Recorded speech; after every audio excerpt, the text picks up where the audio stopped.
Hello everyone, स्वागत है आपका मेरे YouTube channel the version of new study में। प्लीज़ आप मेरे चैनल को सब्सक्राइब कर दीजिएगा। तो आज मैं आपके लेके आई हूँ directorate of education university of Delhi की क्लास 8 की वर्कशीट 39। ये सब्जेक्ट है इंग्लिश का और 24 फरवरी 2021 की वर्कशीट है। आप name of student and name of class teacher डाल दीजिएगा। तो ये वर्कशीट जो है ये आर्टिकल का पार्ट 2 है। मतलब हमने इसकी पहले भी एक वर्कशीट पढ़ चुकी है जो इसी टॉपिक पर है, आर्टिकल पर। तो उसमें हमने पढ़ा था एन के बारे में। इसमें हम पढ़ेंगे दा के बारे में भी साथ साथ। द डेफिनाइट आर्टिकल दा, जो आर्टिकल दा होता है वी यूज़ विथ हम उसे यूज़ करते हैं दा को अ सिंगुलर और plural noun when it's clear obvious which person और thing we are talking about. Singular या प्लूरल नाउन जब हमें क्लियर हो कि हम किस पर्सन या किसी थिंग के बारे में बात कर रहे हैं तो वहाँ पे दा का यूज़ होता है। जैसे there is a lamp in my bedroom, तो हमें पता है कि ये लैम्प है, कंफर्म है, क्लियर है कि ये कौन सी थिंग है जिसके बारे में हम बोल रहे हैं। We mention the lamp for the first time, हमने लैम्प के बारे में बोला है first time. The lamp is next to the desk. अब देखिए जो लैम्प है वो नेक्स्ट टू द डेस्क है, इसमें भी दा का यूज़ होगा क्योंकि जिस भी चीज़ के बारे में बता रहे हैं वो क्लियर है कि क्या है वो। अब नेक्स्ट, दा का यूज़ तब होता है anything which we identify immediately, जब हम उसे आइडेंटिफाई कर ले इमीडिएटली, जल्दी से। We watch the new cartoon movie last night, हमने आखिरी रात को एक न्यू कार्टून मूवी देखी। तो देखिए हमें कंफर्म है और हमने जल्दी से क्लियर कर लिया, इमीडिएटली आइडेंटिफाई कर लिया कि वो एक कार्टून मूवी है। अब देखिए तीसरे में क्या हमें किस में दा लगाना होता है, म्यूजिकल इंस्ट्रूमेंट में, जैसे the violin, the guitar, the piano, the flute, the piccolo, जैसे she play the piano. Okay, तो एक तो इंस्ट्रूमेंट, म्यूजिक इंस्ट्रूमेंट के आगे दा लगता है समथिंग दैट इज़ यूनिक और देयर इज़ ओनली वन। अब उन चीज़ों के पीछे दा, उन चीज़ों के आगे दा लगता है जो एक ही होती हैं और यूनिक ही होती हैं, जैसे the sun, the moon, the internet, the sky.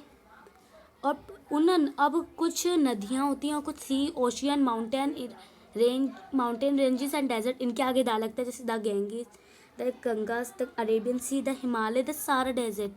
और अब दा लगता है डायरेक्शंस के आगे, the west, the south west, the north west. तो आप समझ गए होंगे। चलिए अब हम इससे जुड़े फिलअप्स करते हैं जिससे आप और अच्छे से भी कंफर्म हो जाए। Choose the correct article a an और द, हमें ए एन द को भरना है। देखो ए तो आपको पता है कब करते हैं, ए तब करते हैं जब कोई वर्ड हो, ए हम उसके आगे तब लगाते हैं जब कोई वर्ड का फर्स्ट अल्फ़ाबेट कांस्टेंट हो। ओके, और एन हम तब यूज़ करते हैं जो उसके बाद का वर्ड जो है उसका फर्स्ट अल्फ़ाबेट वॉवल हो। ओके, तो चलिए हम लगाते हैं all the dash were present. तो देखिए स्टूडेंट है, हमें क्लियर है स्टूडेंट्स है, तो हम क्या क्या यूज़ करेंगे, the dash the moon is shining in the sky.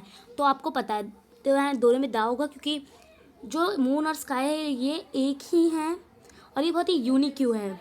Okay, I think dash the man over there is very ill, he can not stand on his feet. मेरे हिसाब से वो आदमी जो था वो बहुत ही बीमार था, वो खड़ा नहीं हो पाता अपने पैरों पे। तो देखिए मैन के आगे भी दा लगेगा।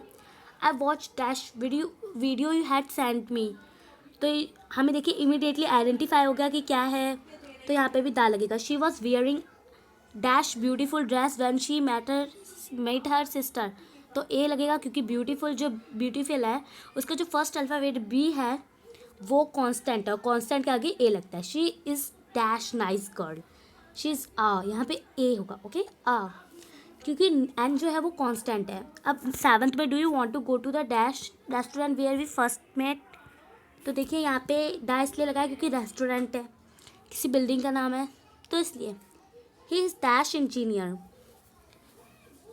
मतलब रेस्टोरेंट। अब देखिए इंजीनियर में क्यों लगा एन, क्योंकि जो ई है वो एक वॉवल है, ई जो है वो एक वॉवल है इसलिए लगा। Dash the topic we are reading is very interesting. अब देखिए किसी टॉपिक के बारे में बात हुई तो हम दा लगाएंगे। I saw dash old man in the dash street, मुझे एक ओल्ड मैन लगा, ओल्ड मैन मिले, मतलब ओ है, ओल्ड मैन का जो ओ है वो एक वॉवल है इसलिए हमने एन लगाया। इन द स्ट्रीट तो गली है इसलिए हमने दा लगाया। Dash more you work dash more you gain, तो यहाँ पे देखिए दा ही लगेगा, the more you work the more you gain. He come here an hour एगो। अब देखिए आप देख रहे होंगे एच हावर जो है उसका जो फर्स्ट अल्फ़ाबेट है वो तो कांस्टेंट है, तो यहाँ पे तो ए लगना चाहिए, पर एन इसलिए लगा है क्योंकि हमेशा आवर के आगे एन लगता है, और के आगे। ओके, तो गाइस अगर आपको वर्कशीट का वीडियो अच्छा लगा तो प्लीज़ आप चैनल को सब्सक्राइब कर दीजिएगा जल्दी से। Thank you.